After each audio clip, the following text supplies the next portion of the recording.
Welcome back to Philosophy Simplified, where we break down complex philosophical concepts into easy-to-understand ideas.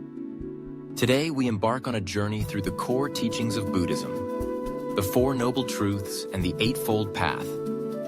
What do these teachings mean, and how can they guide us to live more mindfully and compassionately? Let's explore.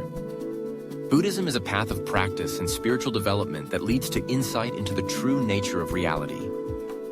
At the heart of this path are the Four Noble Truths, which offer a deep understanding of the human condition and the way to transcend suffering. The first noble truth is dukkha, often translated as suffering or unsatisfactoriness. This concept tells us that suffering is an inherent part of existence.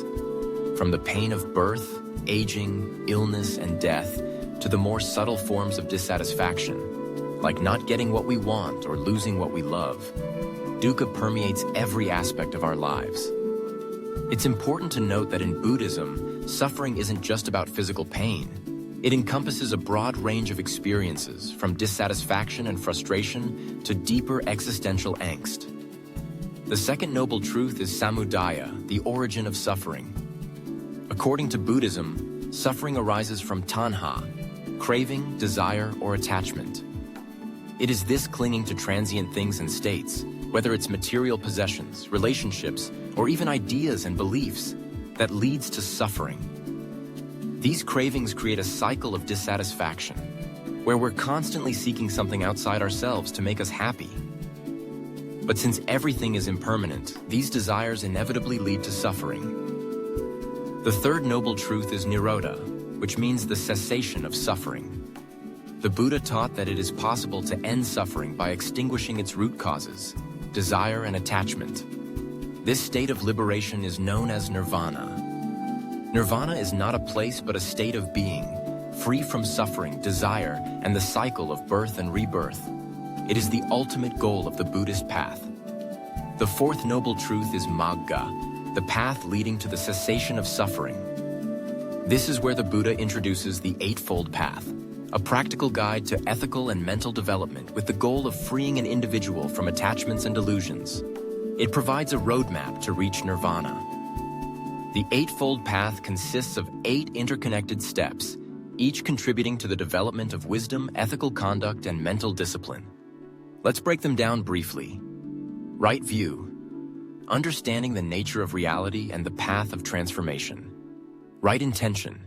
Commitment to ethical and mental self-improvement. Right speech.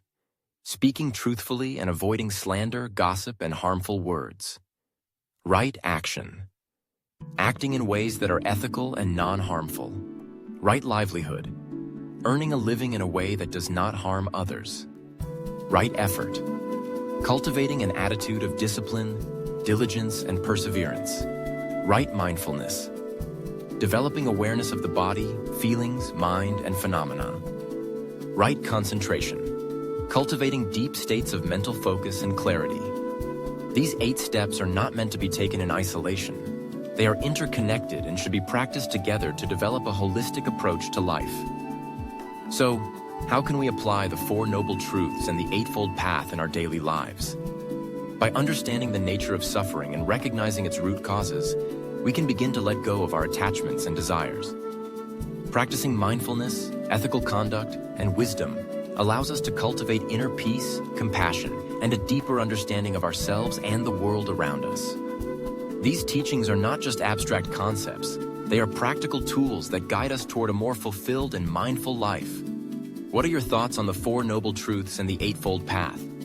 How do these teachings resonate with you in your own journey? Share your reflections in the comments below.